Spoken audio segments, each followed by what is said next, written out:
அடியேன் கேஎஸ்வி சிவாகம பாடசாலையின் தலைமை பொறுப்பாளராக பணி செய்ய குருவருளும் திருவருளும் வாய்ப்பளித்திருக்கிறது. நேரடியாக நம்ம பாடசாலையில் படித்து பயன் அடைந்தவர்களும் ஆன்மீக ஆர்வலர்களும் கேட்டுக்கொண்டதுக்கு இணங்க ஆன்லைன் வகுப்பு தொடங்க உள்ளோம். எல்லாம் வல்ல இறைவனுடைய பெருங்கருணையினாலே கேஎஸ்வி சிவாகம பாடசாலை மற்றும் பஞ்சாட்சர சபை இணைந்து வழங்கும் அனைவருக்குமான அக வழிபாட்டு முறை என்ற தலைப்பிலே சிந்திக்க இருக்கிறோம். அகம் என்று சொன்னால் வீடு என்பது பொருள். அந்த வீட்டிலே வழிபாடு செய்வது எப்படி என்பதை நாம் சிந்திக்க இருக்கிறோம்.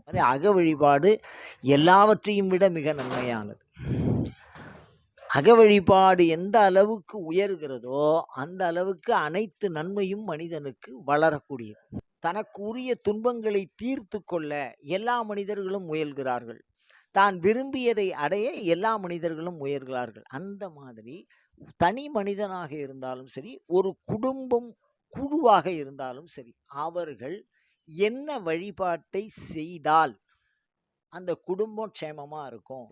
அப்போ வழிபாடுங்கிறது என்ன அப்படின்னு கேட்டால், உடனே நீங்கள் சூடம், கற்பூர ஆரத்தி, ஒரு கையில் மணி அப்படின்லாம் நீங்கள் நினச்சிக்க வேண்டாம். வழிபாடுங்கிறது என்ன அப்படின்னு கேட்டிங்கன்னா 4 விதமான வழிபாடு சொல்லியிருக்காங்க. அதில் முதல் வழிபாடே என்ன அப்படின்னா, கொல்லத்தக்கதும் தள்ளத்தக்கதுமாகிற ஒழுக்க முறைகள். இதுதான் முதல் வழிபாடு. அக வழிபாடுங்கிறது அதான். ஒவ்வொரு சமயமும் சில விஷயங்களை விதிக்கிறது. இதையெல்லாம் செய்யணும், இதையெல்லாம் செய்யக்கூடாது அப்படின்னு சொல்கிறது. அதில் எதை செய்யணும், எதை செய்யக்கூடாது என்பதை தெள்ளத் தெளிவாக விளக்குவதே இந்த அக வழிபாட்டு முறை.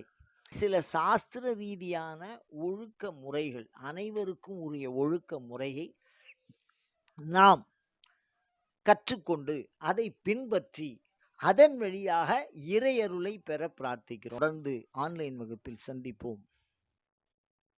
அயம் தர்மஹா உத்தரோத்தராபிவிருத்திரஸ்து.